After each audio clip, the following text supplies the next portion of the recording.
Okay, so I'm trying to find, like, a point where I can jump in here with my speech that wouldn't sound totally awkward. And, well, there you go. Emergency order. Defeat the Metroid of the planet Zbeef. Oh, is that like Aerith? Aerith, and destroy the Mother Brain, whatever.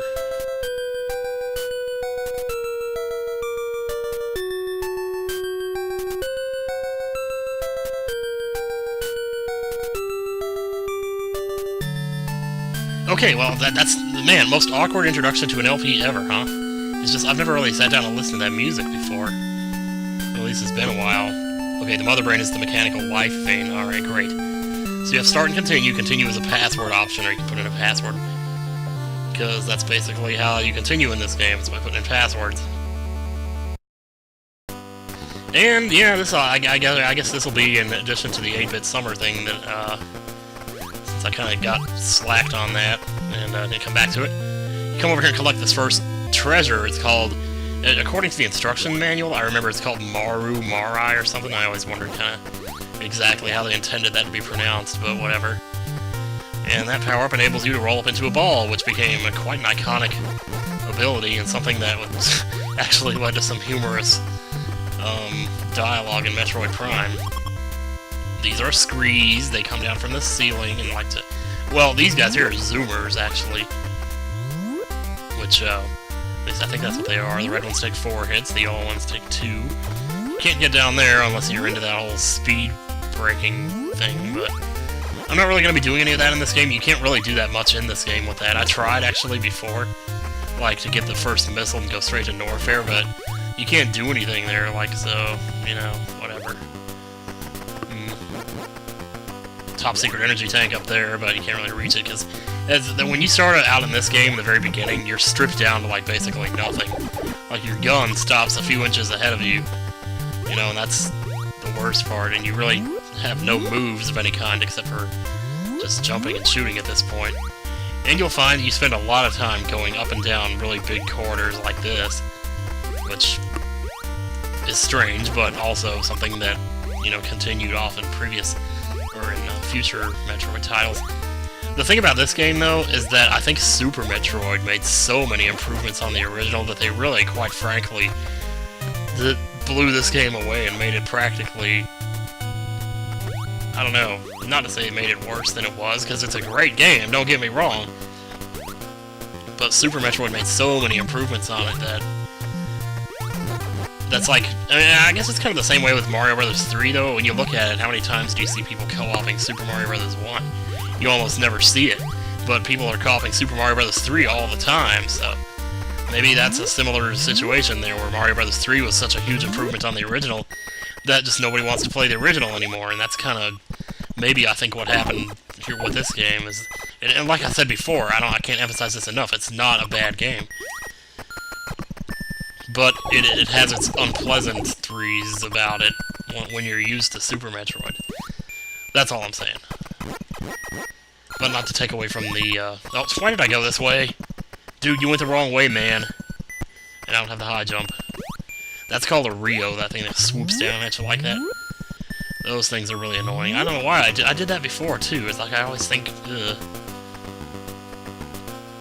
So if you fall down the right side, you can usually fall as far as you want to, without hitting any platforms, so there's that, too. This is a really cool game, though. I mean, I'll never forget how it felt the first time I went into Hideout 2. Actually, what I did was I'd never been to Hideout 2 before, and when I found it, I told my friend about it at school, and he, basically what he did was he wrote down some directions for me on how to get through it, and I was so sure they weren't going to work. And then I remember being totally shocked when they did. And of course, back then, I thought that he had just written those himself. But then later, I guess it took me some years later to realize that he had just basically copied it from a magazine, so... But still, it was kind of cool. Yeah, so you really can't do anything until you get missiles, because there's no power-ups. I mean, you can't pick up any power-ups without missiles. And the only missiles available to you at this point in time are these right here. So once we get these, we're going to turn back around, rather than foolishly going to Norfair thinking we can accomplish anything there. No sirree, Bob. And of course, now that we have missiles, enemies will drop them too. which kind of sucks, because you'd rather they drop energy, but... At this point, your max energy is 99, so... Not every little bit helps, and you don't want to take too many hits. If you let those screeds get all the way to the bottom, they basically explode. They basically explode. That didn't make any... Well, my words ain't coming out right today. Oop. You can kind of work yourself into a pattern. I don't know. Let's see here. Well, all of a sudden, it's just like, all of a sudden, I have nothing to talk about. Oh. Well, the first thing you're gonna want to do is go get the long beam, which is what I call it. I don't know if there's another name for it. The lengthy beam, the accelerator beam, or some crap, I don't know. But I always call it the long beam, that's what I'm going to call it here. Once we get it, I'm not going to mention it again for the rest of the LP, so it doesn't really matter. But that'll be the power-up that'll get your bullets to go across the screen. The trick with these guys is they'll swoop down at you and they won't go back up until you jump, so just make sure you jump at the right time and you can pretty much control everything they do. Oops. Yeah, those guys can take off quite a chunk. Okay, I kind of would have liked to set my missiles to something other than select, but oh well. Too late to change that now, so I might as well just keep going. Oh, excuse me! What the heck, dude? You can't go through the door. You can't triple stamp a double stamp. And all your power-ups will show up in these little statues like this. And of course you got that cool music. You said, like, in the future versions of the music, they took the background and made it the foreground, but on this one, the background is the foreground. It's like, doo-doo-doo-doo-doo. That's what I always waited for to hear, or always expected to hear in future versions of it, but you would never hear that part. It was always like, I don't know, something stupid. Something stupoid. So the long beam doesn't really do anything for you in terms of unlocking anything. It just makes it easier to get around, fight monsters and all that. But I'm going to head right across here. And as you can see, there's a nice little variety of atmospheres. It's not like the same thing over and over again. So, you know, they work pretty hard on making things, keeping things fresh. You know, for an 8-bit game, too, considering the size and the scope of what they started with here, it really did branch off to be a pretty radical series, if I do say so myself, and I do. Because I do. Yes, I do. It's also, it helps a lot if you get a good sense of exactly how high you can jump, so you know whether or not to try for a jump that you might not be able to make, because you really never know. These waivers are kind of annoying. Sometimes they just keep you from going where you want to go. There's an energy tank right there. Everybody knows what that does, but if you don't know, I'll tell you.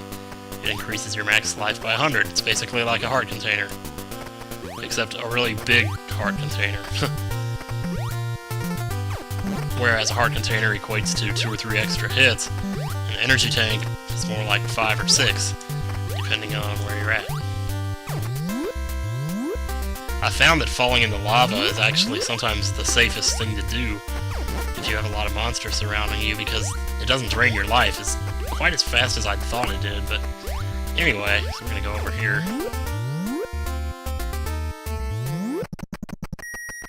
Actually, I think I might have needed to go down there, but I'm not sure.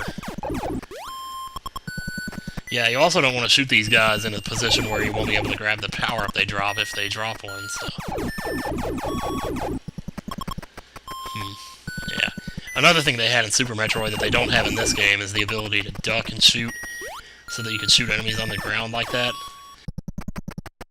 And as you play through the game, like if you've played both games and you come back to play this one, you're going to run into 100 tiny little things like that, and you say, man, I wish I could do that, because you're used to being able to do it. Whether it's shooting, ducking and shooting, or shooting diagonally, or shooting down when you're in the middle of a jump, things like that. Just you miss things like that. And wall jumping, especially. Oh god, wall jumping. Oh. So these are the bombs. These are pretty badass, though.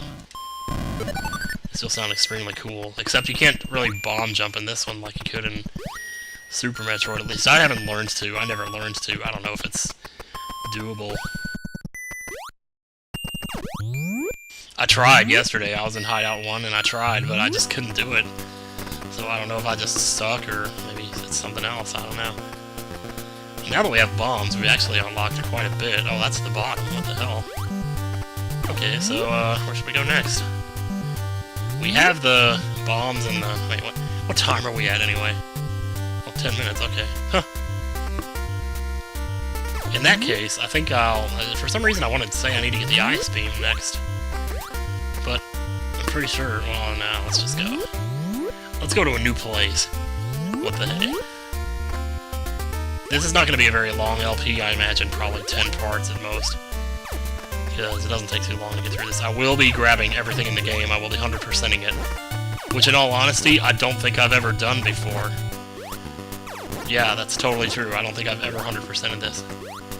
There's some of those missile canisters in the hideouts. I don't think I've ever gotten them. Well, what hit me there? Dude, something hit me. Huh, that was strange. Must have been a bug. Oh, yeah, nice try. Yeah, once you get a sense for how those wait... Oh, that's right, this is where the ice beam is, it's right here. Now, there's actually, for some reason, there's 2 ice beams in the game. Why that is, I'm not sure. I think they put them... Well, generally it's because you need the ice beam to actually beat the game. So, but in this game, you can't have the ice beam and the wave beam at the same time. So if you have one and you pick up the other, it just replaces the other with the one that you just picked up.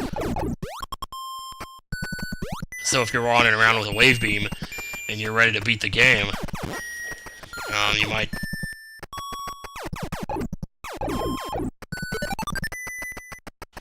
I mean, you'll have to go back and get the ice beam, so at least there'll be 2 places you can get it. And one of those places is right here, as soon as I grind my missiles up. Boom. Those missiles are so powerful in this game.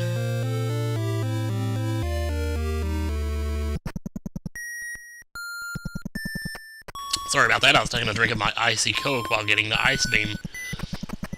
How ironic. What was I about to say now? Oh, ice beam, there we go. Okay, the ice beam in this game, basically, if you remember from Super Metroid, what it would do is the ice beam wouldn't actually freeze the enemies until they were down to their last hit. Then it would freeze them, before killing them. Well, in this game, it freezes them on the first hit, and you have to hit them twice. You have to hit them again with it to actually do damage to them.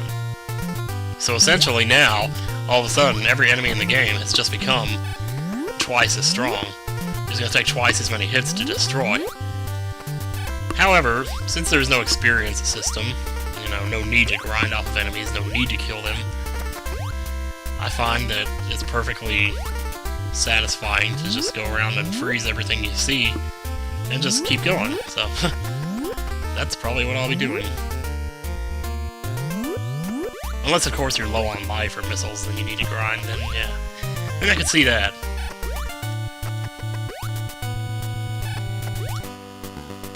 Yeah, it makes a really funky sound, too. Okay, I am seriously not talking in this episode. I don't know what the hell's going on. Oh, see, I can't shoot down. That sucks.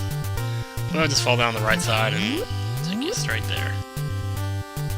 There's something about this golden atmosphere that kind of reminds me of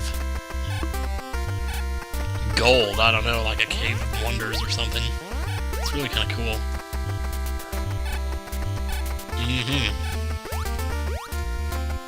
This is where we got our first missile. This is the bottommost golden passage. There's more that we could do here, but I'm gonna wait till I have certain things from the next area. So, I don't know all the monster names, by the way. I don't know what those are called. I think they're like Zebos or something. I don't remember.